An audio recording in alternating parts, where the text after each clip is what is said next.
चांद पर भूतिया कसाई। इंसानी लोग एक दूसरे को मार रहे हैं जो कि किसी के वश में है। अब मैं तुमको मार डालूंगा, कोई नहीं बचेगा। लगता है तू जानता नहीं है, तू ताकतवर है तो मैं भी तुझे छोड़ूंगी नहीं। इस तरह से ये दोनों आपस में लड़ने लगते हैं। वहीं दूसरी ओर इनके जैसे ही सब जानवरों की तरह चांद पर बने घरों को जाकर तोड़फोड़ कर रहे थे। चांद पर अचानक ही इंसानी लोगों का मिजाज खराब हो रहा था। वो चलते फिरते लोगों पर हमला कर उन्हें मार रहे थे। लाल आंख, लंबे नाखून, खरोच वाले चेहरे से इधर उधर आकर सामान को पटक रहे थे और तहलका मचा रहे थे। आखिर ये सब कैसे हो रहा था और क्यों हो रहा था? क्या इसके पीछे किसी बड़े भूतिया राक्षस का हाथ था जो इस चांद पर हमला कर रहा था? आखिर पूरी सच्चाई क्या थी, ये जानने के लिए आप कुछ समय पीछे चलिए। चांद पर इंसानी लोग खुशी खुशी रह रहे थे। वहीं एक दिन सुमित अपनी पत्नी पारो से कहता है, बहुत दिन हो गए पारो, अब तो कोई मीट या चिकन बना दो, सब्जी खाकर मैं बोर हो चुका हूँ। आप चिंता मत कीजिए, मैं अभी कसाई से मीट लेकर आती हूँ। हाँ, जल्दी जाओ और इतना मीट लेकर आना कि उससे 2 चिकन रेसिपी बना सको। अजी लेकर आती हूँ, अभी सब्र करो। ये बोलकर पारो मीट लेने चली जाती है तो उसे चांद पर कोई भी मीट बेचता हुआ नहीं मिलता। अरे ये क्या बात है, आज तो किसी ने मीट की दुकान खोली ही नहीं है। एक बार आगे और चलकर देखती हूँ। ये बोलकर पारो आगे जाती है कि उसे एक अजीब सी शक्ल वाला, लंबे लंबे बाल वाला एक आदमी बेरहमी से मांस के टुकड़े कर रहा था। उसे देखकर पारो ये कहती है, ओहो ये रहा कसाई, बगल में छोरा शहर में ढिंडोरा। अरे भैया जरा 2 किलो मीट देना। लगता है मेरा शिकार आ गया। अरे नहीं, मेरी शिकार आ गई। अब होगा मेरा काम शुरू। अरे आप क्या फुसफुसा रहे हैं खुद से, जल्दी दीजिए ना। अभी लाया। भूत ये बोलकर जैसे ही अंदर जाता है तो अपने जादू से उस मीट पर प्रकाश डालता है, जिससे वो मीट उन इंसानों के लिए बेहद खतरनाक बन जाता है और चुपचाप लाकर उसको दे देता है, जिसके पैसे देकर पारो वहाँ से चली जाती है और वो अपने भूतिया कसाई रूप में आकर कहता है, जब तुम इस मीट को खा लोगे ना तो मचेगा चांद पर तहलका। यही तो मेरा आखिरी दाव है और जब तुम एक एक करके मेरी तरह होगे तो वो करूँगा जो इस चांद पर आज तक किसी भूत या चुड़ैल ने ऐसा ड्रामा नहीं किया होगा। ये बोलकर वो भूत बौखला जाता है और हंसते हंसते मीट मटन काट कर उसे कच्चा चबाकर खा जाता है। इंतजार है मुझे किसी अपने के आने का। जब पारो मीट लेकर घर पहुंचती है तभी उसकी पड़ोसन काया कहती है, अरे क्या बात है, बड़ी चहकती हुई आ रही हो, क्या बात है? अरे वो क्या हुआ है ना कि सुमित को मीट खाने का बहुत मन था, इसीलिए मैं उनके लिए मीट लेकर आई हूँ। अपने चांद पर ही कोई बहुत ज्यादा सस्ता मीट बेच रहा है, मुझे तो लगता है कि स्वादिष्ट भी होगा, इसीलिए मैं बनाने ही जा रही हूँ बस। अच्छा फिर तो मैं भी लेकर आऊंगी। हाँ जाकर लिया, ऐसा कर औरों को भी बता दे, अपनी सखी सहेलियों को चांद की कॉलोनी में भी उससे मीट लेकर खा लेंगी तो उसकी बिक्री भी हो जाएगी और हमें कुछ अच्छा सा खाने को भी मिल जाएगा। चलो अच्छा मैं भी चलती हूँ, तो बनाकर खिला भाई साहब को। ये बोलकर पारो अपने घर में मीट बनाकर सुमित को देती है तो उसकी खुशबू सूंघकर वो कहता है, पारो मजा आ गया, खुशबू तो बहुत अच्छी आ रही है, खाने में भी अच्छा लगेगा। चलो शुरू करते हैं, मैं और अब नहीं रुक सकता। मुझसे भी जी। इस तरह दोनों उस मीट मांस को खा लेते हैं, जिसे खाने के बाद एकदम से उनके हाथ पैर पकड़ने लगते हैं और आंखें बेहद लाल हो जाती हैं, चेहरा सफेद पड़ जाता है, नाखून लंबे हो जाते हैं और दोनों एक दूसरे के चेहरे पर बिल्ली के पंजे जैसे मारकर निशान बना देते हैं। तेरी इतनी हिम्मत कि तूने मुझ पर हाथ उठाया, छोड़ूंगी नहीं मैं तुझे। तूने भी मुझे मारा है ना, छोड़ूंगा नहीं मैं तुझे। दोनों आपस में लड़कर घर के सामान को तोड़फोड़ करने लगते हैं। वहीं दूसरी ओर काया भी अनजाने में उस भूतिया कसाई से ढेर सारा मीट लाकर बनाती है और आसपास के लोगों को खिला देती है, जिससे वो लोग ज़ॉम्बीज़ की तरह बन जाते हैं और एक दूसरे लोगों को मारकर अत्याचार करते हैं। जिसके बाद वो सारे भूतिया कसाई के पास आकर इकट्ठे हो जाते हैं। ये देखकर भूतिया कसाई बोलता है, आखिर मेरे मीट ने अपना असर दिखाना तुम पर शुरू कर दिया, तुम लोगों को इंसानों से जानवर बना दिया, जाओ इस चांद पर जितने भी इंसानी लोग हैं उन सबको मेरा मीट खिलाकर अपने जैसा बना दो, ताकि कोई भी इंसान यहाँ न रहे। जो हुक्म मेरे आका। जो हुक्म मेरे आका। सुनो बाली, तुम भी जाओ। जो ना माने उन्हें जबरदस्ती मांस खिला देना या फिर उन्हें मार डालना। जी आका। ये बोलते ही कसाई के वश के लोग चांद पर जाकर लोगों के घरों में धावा बोल देते हैं। तभी वो माया नाम की एक औरत के घर में घुस जाता है। उसके मीट न खाने पर उसे मारकर घसीटते हुए भूतिया कसाई के पास ले जाता है। ये होते हुए पीछे की खिड़की से सुष्मिता नाम की औरत देख लेती है और अपने आसपास चांद पर मचे हाहाकार को भांप लेती है। लगता है ये सब वो कसाई वाला कर रहा है, जिसका सस्ता मीट खाकर चांद के सारे लोग ज़ॉम्बीज़ की तरह होते जा रहे हैं और एक दूसरे को मार रहे हैं। मुझे सभी लोगों को आगाह करना होगा। सुष्मिता चुपके से चांद पर बसे लोगों को किसी न किसी तरीके से भूतिया कसाई से छुपते छुपाते उन्हें दूसरे ग्रह पर ले जाती है। तभी वो सारे लोग कहते हैं, अरे क्या बात है, तुम हम चांदवासी लोगों को यहाँ क्यों लेकर आई हो? भला ऐसी क्या बात हो गई? देखिए, मैं सिर्फ आपकी जान बचाने के लिए ही आपको यहाँ लेकर आई हूँ। अगर आप कुछ भी कसाई से मीट लेकर आए हैं तो प्लीज उसे मत खाना।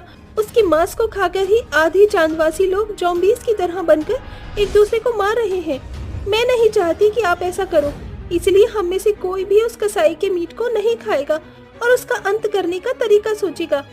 ठीक है, हम सब तुम्हारे साथ हैं। उस भूतिया कसाई का हम अंत करके ही रहेंगे। तभी वो सब वापस चांद पर रॉकेट में बैठकर आ जाते हैं। 2-4 दिन बीत जाते हैं।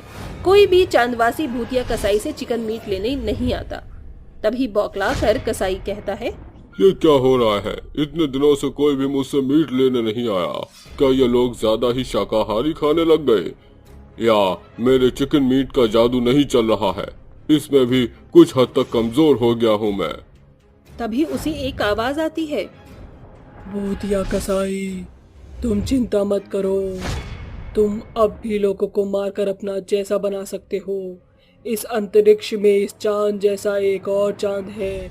उस चांद पर जाते ही तुम्हारी शक्तियाँ बढ़ जाएंगी। पर तुम कौन हो और मेरी मदद क्यों करना चाहते हो? मैं भूतिया लोक से सिर्फ तुम्हें संकेत देने आया था, बाकी तुम्हारे आगे तुम्हारी मर्जी। इतने में वो आवाज गायब हो जाती है। चलो अच्छा है, मुझे लोगों को मारने का दूसरा रास्ता तो मिला। अब मैं उस चांद पर जाकर भी अपना कब्जा कर लूंगा। तभी वो भूतिया कसाई भूतिया नाव में बैठकर अंतरिक्ष में ढूंढते हुए उस दूसरे चांद पर भी पहुंच जाता है, जहां उसका जादू नहीं चलता है। और पहले वाले चांद के चांदवासी लोग उस भूतिया कसाई को घेर कर मशालों से जलाते हुए कहते हैं, अब तेरे मरने का समय निश्चित है भूतिया कसाई। तूने क्या समझा? तू दूसरे चांद पर आया है? नहीं, तू अपनी मौत के कब्रिस्तान वाले ग्रह पर बुलाया गया है। ये शुक्र ग्रह है, जहाँ तेरे कदम रखते ही सारी शक्तियाँ नष्ट हो गई हैं और तू हमारे हाथों मरने वाला है। बहुत तूने हम जैसे लोगों को अपनी तरह बना लिया और हमें परेशान कर दिया।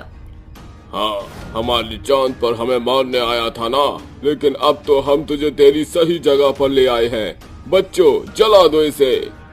नहीं नहीं, ऐसा नहीं हो सकता। वो भूतिया कसाई अपनी शक्तियों को आजमाता है, लेकिन उसकी सारी शक्तियाँ नष्ट हो चुकी थी और चांदवासी लोग उसे अपनी मशाल से जलाकर हमेशा के लिए खत्म कर देते हैं और वापस अपनी चांद पर पहुंच जाते हैं। तभी जो लोग भूतिया कसाई के वश में थे वो लोग पहले की तरह नॉर्मल हो जाते हैं। तभी पारो सुमित के गले लगती है और सुष्मिता पारो से कहती है, तुम ठीक तो हो ना पारो? हाँ, मैं ठीक हूँ, पर हुआ क्या था? हाँ, और ये भूतिया कसाई दूसरे चांद पर कैसे पहुंचा? ये सब बाबा की मदद के द्वारा ही हुआ है। कैसे? वो ऐसे कि मैंने बाबा से मदद मांगी थी। तभी बाबा ने उसकी कमजोरी का राज शुक्र ग्रह को बताया, जिसे मयंक ने नकली भूतिया लोग का हमदर्द बनकर उसे झूठ बोला, जिसे सच मानकर वो यहाँ आया और हम सब ने मिलकर उसे मार दिया। तो चलो अब हम खुशी खुशी अपने चांद पर रहते हैं। भूतिया कसाईयों का बाजार। चारों तरफ जोर शोर से आवाज लगाई जा रही थी। सभी यहाँ से वहां कसाई से बाजार में मीट खरीदते हुए दिखाई दे रहे थे। तभी आसमान से एक भूत उड़ता हुआ वहां से गुजर रहा होता है। अरे वाह, क्या लाजवाब खुशबू आ रही है। ऐसा लग रहा है कि चारों तरफ मांस ही मांस हो। तभी भूत एक पेड़ के ऊपर से छुपकर बाजार की तरफ देख रहा होता है। ओए होए होए होए होए होए होए, ये लोग क्या कर रहे हैं? लगता है ये लोग कसाई है, कसाई।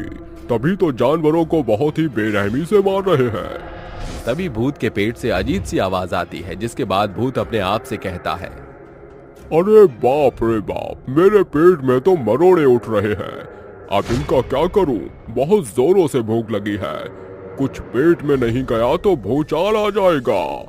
तभी भूत कसाईयों के बाजार में पहुंच जाता है, जिसके बाद वो एक कसाई वाले के पास जाकर उससे कहता है, अरे भाई साहब, जरा मुझे ये मीट मिलेगा?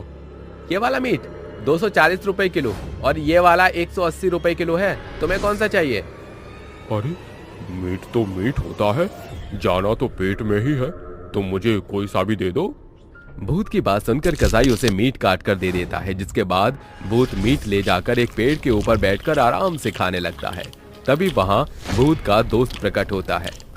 अरे अरे, अकेले अकेले खा रहा है, मुझे तो तूने पूछा भी नहीं। देख भाई, मेरे पेट में भूचाल मचा है। अगर मैंने इस मीट को नहीं खाया तो मैं तुझे ही खा जाऊंगा, इसलिए मुझसे दूर रहे और मुझे मेरा मीट खाने दे। बस भाई, यही थी तेरी दोस्ती, यही था तो तेरा प्यार।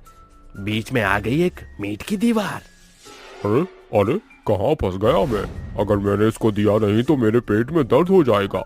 ऊपर से ये मेरे मीट को देख देख कर लार भी टपका रहा है। अब तो इसको देना ही पड़ेगा। भूत न चाहते हुए भी अपने हिस्से का मीट अपने दोस्त को दे देता है, जिसके बाद वो दोनों मिलकर खाने लगते हैं। तभी भूत का शैतानी मन कुछ शैतानियां करने लगता है। अरे भाई, तुझे पता है कई दिनों से हमने किसी को परेशान नहीं किया। काफी दिन हो गए हैं, चलना किसी को परेशान करते हैं। ओम्फो, मीट खाते ही तेरा दिमाग धुर्राटे काट रहा है। तभी भूत अपने दोस्त से कहता है, अरे वो देख, कसाईयों का बाजार। हम इस कसाई बाजार से कई लोगों को परेशान कर सकते हैं। तुझे पता है कैसे? अरे नहीं यार, तूने बताया ही नहीं कैसे। हाँ तो सुन, हम रूप बदलकर इस कसाईयों के बाजार में मीट बेचेंगे और वो मीट और किसी का नहीं, इन गांव वालों का ही होगा। अरे वाह, क्या धांसू प्लान है। मान गए गुरुजी तुम्हें। चलो फिर कसाई बाजार को भूतिया कसाई बाजार बनाते हैं। भूत अपने कुछ और दोस्तों को भी साथ में बुला लेता है और रात होते ही भूत अपने सभी दोस्तों से कहता है, चलो दोस्तों, अपना अपना रूप बदल लो। उसके बाद हम गांव के लोगों को मारकर अगले दिन बाजार में कसाई खाना खोलेंगे। भूत के सभी भूतिया दोस्त अपना अपना रूप बदल लेते हैं, जिसके बाद वो सभी गांव में शिकार करने के लिए निकल जाते हैं। देखते ही देखते सभी भूत अपना एक एक शिकार ढूंढ कर उन्हें मार देते हैं। अब आएगा ना असली मजा। हमारी तैयारी पूरी है। बस कल का इंतजार है। काफी दिनों से हमने किसी को परेशान नहीं किया। कल देखना कितना मजा आएगा और उसके बाद देखना गांव वालों की क्या हालत हो जाएगी। सभी भूत सवेरे होते ही कसाई बाजार में अपनी दुकान लगा लेते हैं। तभी एक आदमी प्रमोद की दुकान पर आकर उससे कहता है, अरे भाई साहब, मीट कैसे दे रहे हो? दिखने में तो बिल्कुल ताजी लग रहा है। ताजी तो होगा ही, काट कर सीधा बेचने जो ले आया हूँ। प्रमोद उस आदमी को तुरंत मीट पैक करके दे देता है। वहीं दूसरी तरफ कैलाश की दुकान पर भी एक बूढ़ी औरत मीट लेने आती है। ओ भैया, ओ लल्ला, कैसन दिए हो मीट? अम्मा, मात्र 180 रुपए में तुम्हारे लिए है, आओ ले जाओ। तभी वो बूढ़ी औरत एक जोरदार थप्पड़ कैलाश के मुंह पर मारती है, जिसके बाद बूढ़ी औरत कैलाश से कहती है, अरे फ्री में थोड़ी ले रही हूँ, 180 रुपए दूंगी, तब जाकर तू मुझे ये ताजी मीट देगा। अरे अम्मा, तो इतनी सी बात पर मेरे मुंह पर थप्पड़ मारने की क्या जरूरत थी? तभी बूढ़ी औरत एक और थप्पड़ मारती है और कैलाश से कहती है, हैं? अब तू मुझसे जबान भी लड़ाएगा? रुक, तुझे तो मैं अभी बताती हूँ। तभी वो बूढ़ी औरत अपनी चप्पल निकालती है और कैलाश के सिर पर बजाने लगती है। कैलाश के भूतिया दोस्त ये देखकर उसके पास आते हैं और उससे कहते हैं, अरे अम्मा अम्मा, बस करो। अरे क्या कर रही हो? मार ही डालोगी क्या बेचारे बच्चे को? अरे छोड़ दो अम्मा, क्या नागमणि ही लेकर जाएगी अब? आज हम इस ससुरे के नाती को नहीं छोड़ेंगे, मार देंगे इका। अरे ये बूढ़ी औरत क्या है? मुझे तो ऐसा लग रहा है जैसे कोई बुलडोजर मेरे ऊपर चढ़ गया हो। अरे अम्मा, क्या खाती हो तुम ऐसा? अरे ससुरे के नाती, हम तो का खाएंगे, यहाँ आओ जरा। कैलाश के सभी भूतिया साथी उसे उस बूढ़ी औरत से बचाते हैं, जिसके बाद मोहन उस बूढ़ी औरत को बहला फुसलाकर एक तरफ ले जाता है और उसे मार देता है, जिसके बाद वो उसका मीट अपनी दुकान में रख लेता है। ये लो, मैंने तो इस बूढ़ी औरत का किस्सा ही खत्म कर डाला। अब देखता हूँ कैसे फड़फड़ाती है। जो लोग भूतों से मीट लेकर जाते हैं वो सभी मीट को खाने के बाद बीमार पड़ जाते हैं और उनका पूरा शरीर नीला पड़ जाता है। एक विमला नाम की औरत अपने पति को मीट परोसती है। ये लीजिए, मैंने बहुत ही प्यार से बनाया है आपके लिए, आपको बहुत पसंद है ना? अरे वाह डार्लिंग, आज तो तुमने कमाल ही कर दिया। लाओ जल्दी जल्दी दो, मैं आज सारा खत्म कर दूंगा। जैसे ही आनंद खाना शुरू करता है, खाते खाते उसकी अचानक से तबीयत खराब हो जाती है और वो एकदम से जमीन पर गिर जाता है, जिसके बाद उसका शरीर नीला पड़ जाता है और वो अपनी पत्नी विमला से कहता है, अरे अरे डायन कहीं की, तूने मेरे साथ धोखा किया, तूने मुझे जहर खिलाया है। देख देख, मेरा शरीर नीला पड़ गया। अब मैं तुझे नहीं छोड़ूंगा, मैं मरने के बाद भूत बन जाऊंगा और तेरे को मार दूंगा। अजय, आप ये कैसी बातें कर रहे हो? भला मैं आपको क्यों मारूंगी? मैं तो आपसे बहुत प्यार करती हूँ। अरे जानास बेटी, पहले मेरे लिए डॉक्टर को बुलाकर लेकर आ। विमला तुरंत डॉक्टर को बुलाकर लेकर आती है, लेकिन डॉक्टर के चेक करने के बाद भी डॉक्टर आनंद का कुछ नहीं कर पाते, जिसके बाद विमला को कुछ समझ नहीं आता और वो यहाँ वहाँ सबसे मदद मांगने लगती है। तभी एक अघोरी बाबा उसके पास से गुजर रहे होते हैं, जिन्हें देखकर विमला उनके पैरों में गिर जाती है और उनसे कहती है, बाबा बाबा, मेरी मदद करो, मेरे पति बहुत संकट में है, उन्हें बचा लो बाबा, उन्हें बचा लो। अघोरी बाबा विमला की बात मानकर उसके साथ उसके घर पहुंच जाते हैं, जिसके बाद आनंद की ये हालत देखकर अघोरी उसके ऊपर एक मंत्र पढ़ता है और पवित्र गंगा जल उसके मुंह में डाल देता है, जिसके बाद आनंद पहले की तरह ठीक हो जाता है और जैसे ही वो उठता है, वो सबसे पहले अपनी पत्नी विमला को एक जोरदार थप्पड़ मारता है। अरे मैं तो तुझे अपनी जान समझता था और तूने मेरी ही जान ले ली, अभी बताता हूँ तुझे। तभी अघोरी बाबा आनंद से कहता है, तुम्हारी पत्नी ने तो तुम्हारी जान बचाई है, तुम्हें उसका शुक्रिया अदा करना चाहिए। जान लेने वाला तो कोई और ही है। तभी अघोरी बाबा अपने मन ही मन एक मंत्र का जाप करते हैं, जिसके बाद उनके सामने वो चारों भूत प्रकट हो जाते हैं। क्यों बुलाया है तूने तांत्रिक हमें यहाँ? तुम लोगों की वजह से न जाने कितने लोगों की जान चली गई है। मेरी बात मारो, यहाँ से हमेशा के लिए चले जाओ, नहीं तो मुझे मजबूरन तुम्हारे साथ बहुत बुरा करना पड़ जाएगा।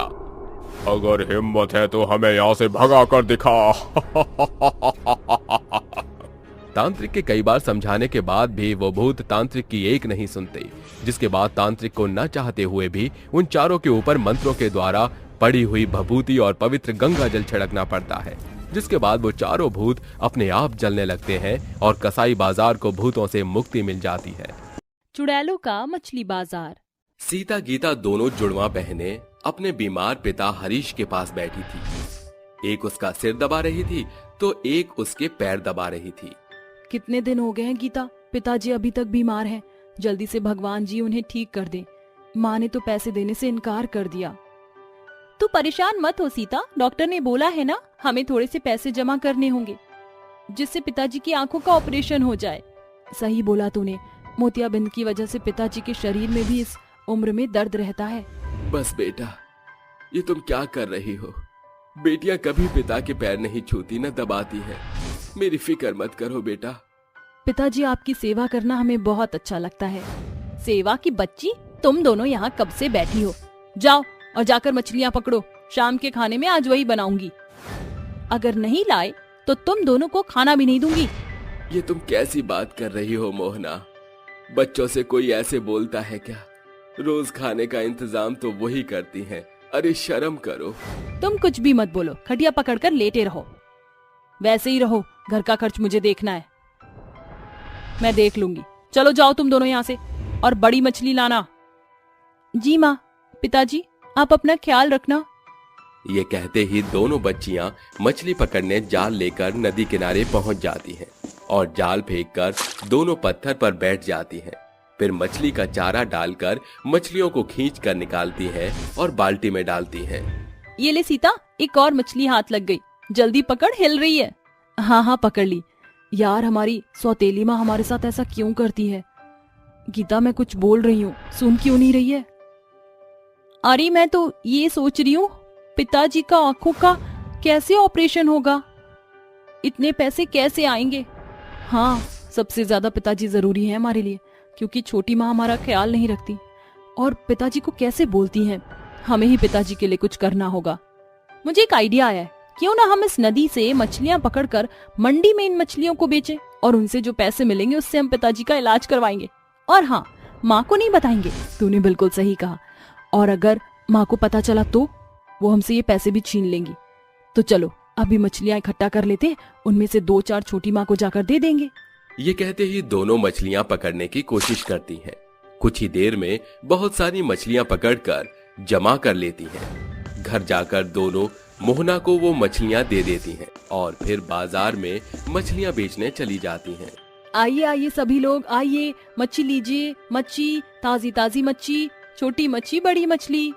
आइए आइए और खाने में फिश फ्राई, फिश कटलेट बनाइए। सुनो जरा, मुझे आगे वाली सारी मछलियां दे दो। ये लो पैसे जी, ये रही आपकी ताजी ताजी मछलियां। दोनों कुछ ही घंटों में मछलियां बेचकर नदी के किनारे आकर पेड़ के पास गड्ढा करके वहीं पैसे दबा देती हैं और कहती हैं, चलो अब से पैसे यहीं जमा करके डालेंगे हम। तभी पानी में कोई हलचल होती है। अरे पानी में कोई हलचल हो रही है, मुझे लग रहा है कोई बड़ी मछली है। चल चल उसे पकड़ते हैं, घर ले जाएंगे। हाँ हाँ चल।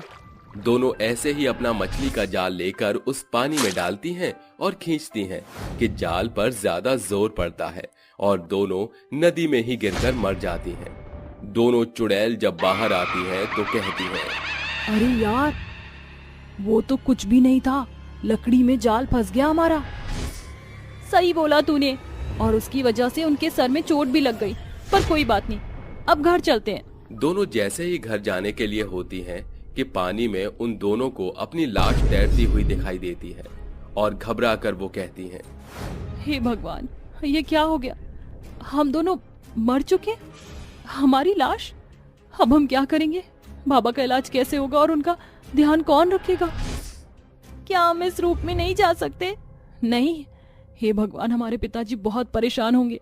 हमें उनके लिए ऑपरेशन के लिए पैसे जोड़ने हैं। आप हम पर दया कीजिए कि हम दोनों इंसानी रूप में अपने पिताजी के साथ कुछ समय रह पाए। जैसे ही वो ठीक हो जाएंगे, आप हमें अपने साथ ले जाना। सीता की प्रार्थना सुनते ही आकाश से एक तेज रोशनी उन दोनों बहनों पर पड़ती है और दोनों इंसानी वेश में आ जाती हैं। शुक्रिया भगवान जी, आपने हमारी बात सुन ली। चलते चलते हमें बहुत लेट हो रहा है, छोटी माँ गुस्सा करेंगी हम पर। कुछ देर बाद दोनों घर पहुंच जाती हैं। तभी गुस्से से मोहना कहती है, 4 घंटे हो गए तुम्हें, इतनी देर से कहाँ थी? घर की जिम्मेदारी भूल गई हो या घर के काम भूल गई हो? कौन करेगा? चलो काम पर लगो। जी माँ, हम अभी आते हैं। ये बोलकर दोनों अपने जादुई शक्तियों से सभी घर के काम निपटा देती हैं। तभी मोहना कहती है, क्या कर रहे हो तुम दोनों? या चुपचाप बैठकर काम कर लिया सारा? हाँ माँ, सारा काम हो चुका है। ठीक है, जाओ जाकर खाना खा लो और अपने पिता को भी खिला देना। जी माँ। ये बात सुनकर जैसे ही सीता अपने पिता और अपनी बहन के लिए खाना परोसकर खाती है तो उसके मुंह में कंकड़ आ जाता है और वो बोलती है, इसमें तो कंकड़ है, दांत में लग गई। क्या? मेरा प्लेट का सही होगा। इसमें भी कंकड़ है। अच्छा हुआ हमने पिताजी को ये खाना नहीं खिलाया, वरना वो तो परेशान हो जाते इस उम्र में। माफ करना भगवान जी, लेकिन आपकी शक्तियों से हम पिताजी को खाना बना के देंगे। ये तुम दोनों क्या खुसर पुसर कर रही हो बेटा? कुछ नहीं पिताजी। तभी दोनों शक्तियों से खाना बनाकर हरीश को खिला देती हैं, जिसके बाद वो सो जाता है। गीता, यहाँ पर छोटी माँ नहीं है, चल हम दोनों मछली पकड़कर बेचते हैं। पिताजी की आंखों का ऑपरेशन कराना है ना, तो पैसे भी चाहिए। इस तरह दोनों बहनें इंसानी रूप में रहकर भी अपनी चुड़ैल शक्तियों से मछलियों को जल्दी पकड़कर मंडी में चली जाती हैं और बेचते हुए कहती हैं, मच्छी ले लो, मच्छी, ताजी ताजी मच्छी ले लो, आओ बढ़िया बढ़िया बनाकर खाओ। जल्दी आइए, मछलियाँ ले जाइए, 3 बड़ी मछली के साथ 1 मछली बिल्कुल फ्री। जल्दी जल्दी आइए। मुझे वो 3 बड़ी मछली दे दीजिए, ताजी तो है ना? जी जी, ले जाइए। चलिए चलिए, ताजी मछलियाँ खत्म कर दीजिए। मछली जल की रानी है, खाना हमको जरूरी है। कढ़ाई को हाथ लगाया तो जल जाओगे, मछली को कांटे के साथ खाया तो मर जाओगे। अरे सुनिए, मुझे ये सारी मछली दे दीजिए, आज मेरे घर में पार्टी है। जी बिल्कुल, ये लीजिए, इसका दाम 300 रुपए हुए। अशोक सारी मछलियाँ लेकर चला जाता है। तभी गीता चुड़ैल कहती है, हमारी मछली खत्म हो गई, अब क्या हम दोबारा नदी किनारे जाएं क्या? नहीं नहीं, जादू से ही मछली ले आते हैं, ठीक है? दोनों चुड़ैल बहनें अपने जादू से ही और मछलियाँ लाकर बाजार में लोगों को मछलियाँ बेचने लगती हैं। ऐसे ही कुछ दिनों तक वो करती हैं और जब उनके बहुत सारे पैसे इकट्ठा हो जाते हैं तो अपने पिताजी से कहती हैं, पिताजी आप ठीक तो है ना? खड़े हो जाइए, हम आपको कहीं ले जा रहे हैं। पर बेटा, कहाँ ले जा रहे हो? हम आपका ऑपरेशन कराने के लिए हॉस्पिटल ले जा रहे हैं। पर तुम पर पैसे कहाँ से आए? तुम्हारी माँ ने तो तुम्हें देने से मना कर दिया था। पिताजी, हमने अपनी मेहनत से मछलियाँ बेचकर पैसे कमाए हैं, अब आप चलिए, उसके बाद हम आपको जरूरी बात बताएंगे। ठीक है, चलो। कहाँ जा रही हो तुम दोनों इन्हें लेकर? माँ, आप पिताजी का ऑपरेशन कराने हॉस्पिटल जा रहे हैं, आप भी आ जाइए। मुझे नहीं आना, तुम ही जाओ। और पैसे कहाँ से लाई हो? चोरी करी है क्या? खैर मुझे क्या। दोनों चुड़ैलें अपने पिता को हॉस्पिटल ले जाती हैं, जहां डॉक्टर उनका मोतियाबिंद का ऑपरेशन करता है। कुछ देर बाद उसका ऑपरेशन हो जाता है। 2 दिन बाद उसकी बेटियां उसे घर लाती हैं।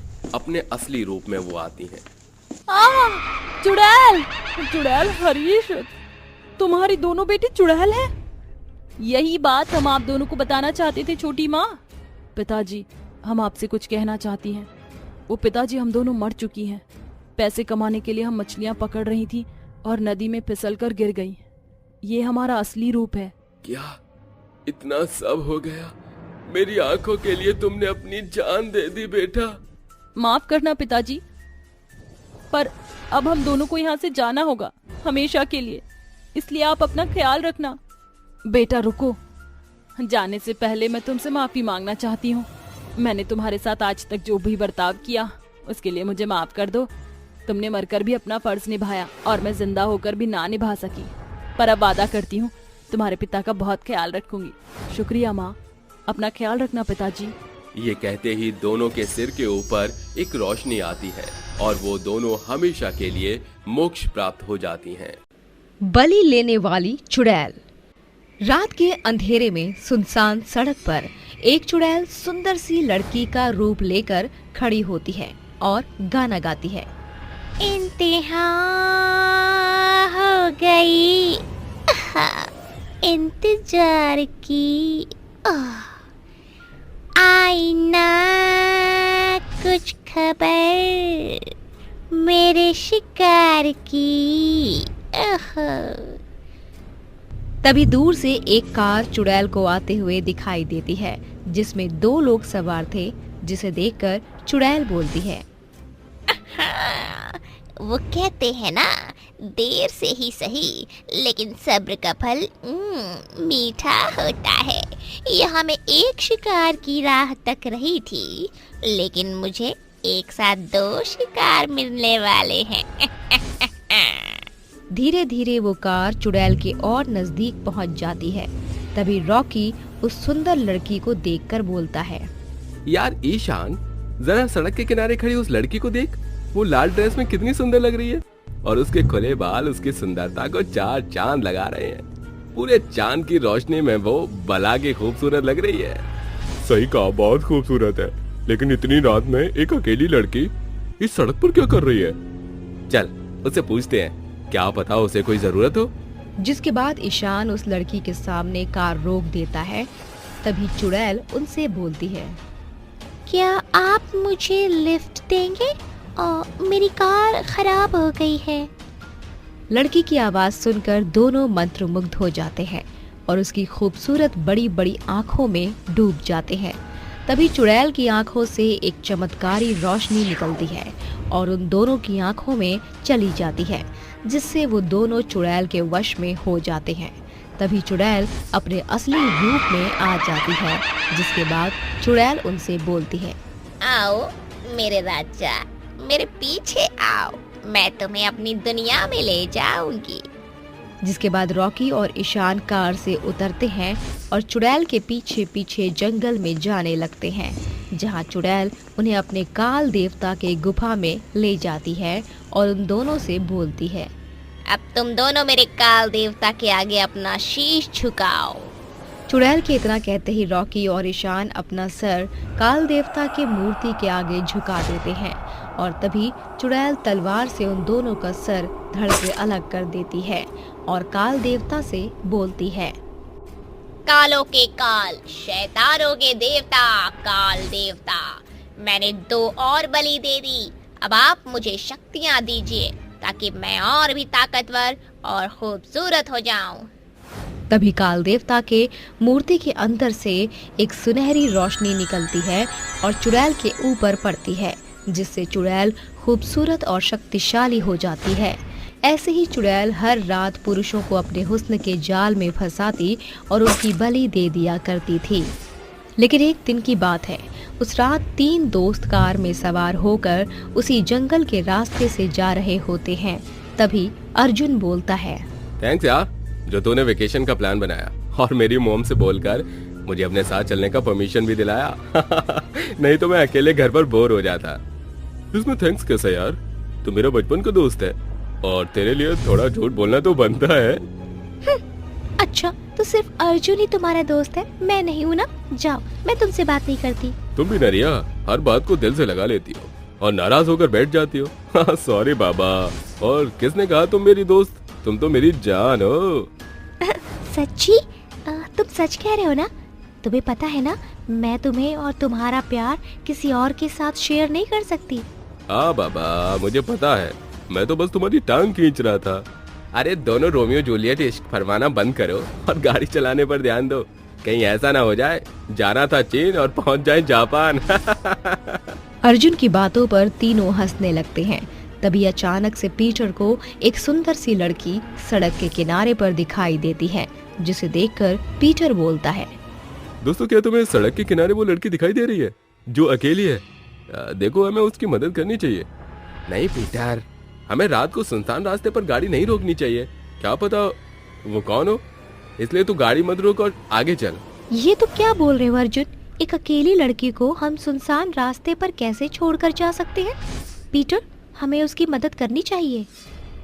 जिसके बाद पीटर कार उस लड़की के पास ले जाकर रोक देता है और उससे बोलता है, हेलो मिस, आपको लिफ्ट की जरूरत है क्या? अगर आपको एतराज ना हो तो हम आपको आपके घर पहुंचा सकते हैं।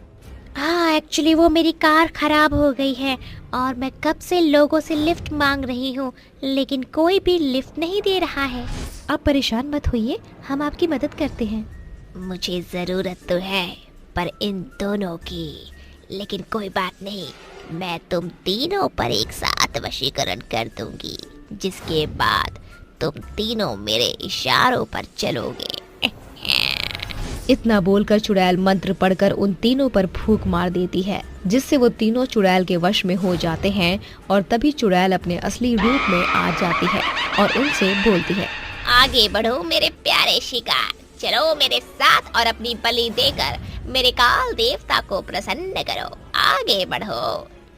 जिसके बाद वो 3 कार से उतरते हैं और उस चुड़ैल के पीछे पीछे चलते हुए काल देवता की गुफा में पहुंच जाते हैं।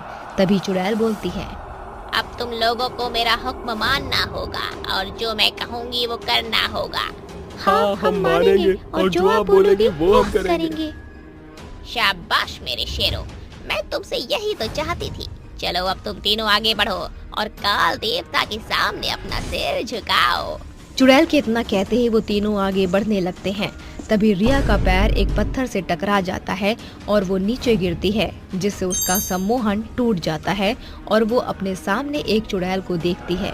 पर उससे भी ज्यादा खौफनाक मंजर वो होता है जहां अर्जुन और पीटर अपना सिर झुकाए होते हैं और चुड़ैल उनके ऊपर तलवार लेकर खड़ी हो जाती है। जैसे ही चुड़ैल उन दोनों पर वार करती, रिया पीछे से आकर चुड़ैल के हाथ से तलवार छीन लेती है और बोलती है, मैं तुझे अपने दोस्त और अपने प्यार को मारने नहीं दूंगी चुड़ैल, छोड़ दे इन्हें। तुझे जिंदा छोड़कर मैंने गलती कर दी, तुझे उसी वक्त मुझे मार देना चाहिए था। अब तो चुपचाप से वो तलवार मुझे दे दे, क्योंकि वो तलवार मेरे काल देवता की है और मैं सिर्फ उसी से इनकी बलि दे सकती हूँ। दे दे मुझे नादान लड़की, नहीं तो तेरे लिए अच्छा नहीं होगा। तू मेरा कुछ नहीं बिगाड़ सकती चुड़ैल, जब तक ये तलवार मेरे हाथ में है। तो तुम मुझे ये बता, क्यों तू इंसानों को मार रही है?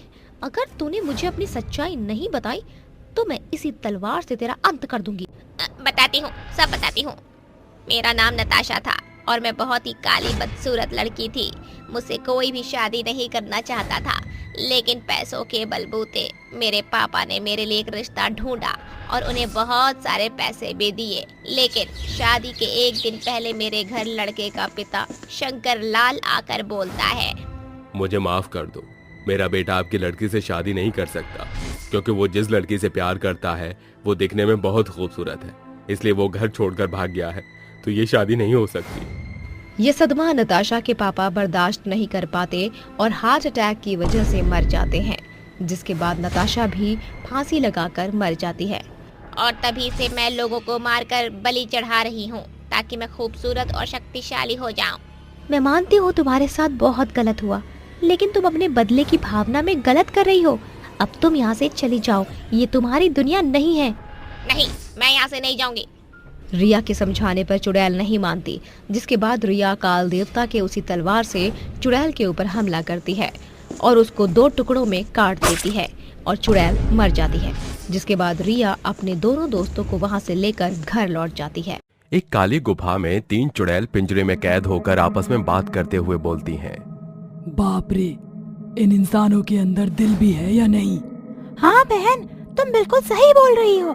लगता है इन लोगों के अंदर सच में दिल नहीं है, तभी तो हम तीनों चुड़ैल को इस पिंजरे में कैद कर रखा है। खैर जो भी हो, जिस दिन हम इस पिंजरे से निकलेंगे उस दिन हम किसी भी इंसान को नहीं छोड़ेंगे। हम सभी इंसानों को मौत के घाट उतार देंगे। ये तीनों चुड़ैल आपस में बात कर ही रही थीं कि तभी उस गुफा के सामने से 2 लड़के गुजर रहे थे। वो लड़के आपस में बात करते हुए अपने घर की तरफ जा रहे थे कि तभी वो तीनों चुड़ैल उन दोनों आदमियों की खुशबू को सूंघकर आपस में बोलती है। अरे बहन, क्या तुझे इंसानों की खुशबू आ रही है? हाँ तो रही है, लेकिन हम उस इंसान को रोके कैसे? हमें इस पिंजरे से निकलना होगा। अरे रोकना क्या है, उसे आवाज लगाओ और वो रुक जाएगा। वो दोनों दोस्त आपस में बात करते हुए जा ही रहे थे कि तभी वहां अचानक तेज तेज हवाएं चलने लगती हैं और उस हवाओं के साथ उन्हें किसी की आवाज आती है। कोई हमारी मदद करो, हम इस पिंजरे में कैद हैं। इस गुफा से और इस पिंजरे से हमें आजाद करवाओ, हमें यहाँ से निकलना है। अरे भैया, इस गुफा में से तो कोई आवाज आ रही है। हाँ, आवाज तो आ रही है, लेकिन मेरा मानना है कि हमें इस गुफा के पास नहीं जाना चाहिए, क्योंकि मैंने सुना है कि यहाँ पर 3 भयानक खूंखार चुड़ैल रहती हैं। हाँ भैया, मैंने भी सुना है। छोड़ो, इन आवाज को इग्नोर करो और यहाँ से चुपचाप 9-2-11 हो जाओ।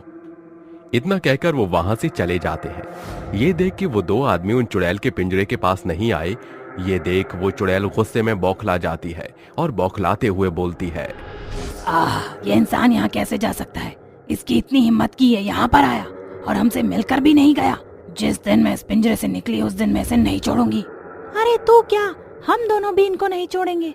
अब इनको मौत के घाट उतारना ही होगा। आखिर एक बार हम यहाँ से निकल तो जाएं। वो तीनों चुड़ैल इस तरह चिल्लाती रहती हैं और इस तरह सुबह हो जाती है। सुबह के समय विनय नाम का एक लड़का उस गुफा की तरफ से जा रहा था कि तभी उस गुफा से विनय को भी एक आवाज आती है। कोई हमारी मदद करो, हम इस पिंजरे में कैद हैं। इस गुफा से और इस पिंजरे से हमें आजाद करवाओ, हमें यहाँ से निकलना है।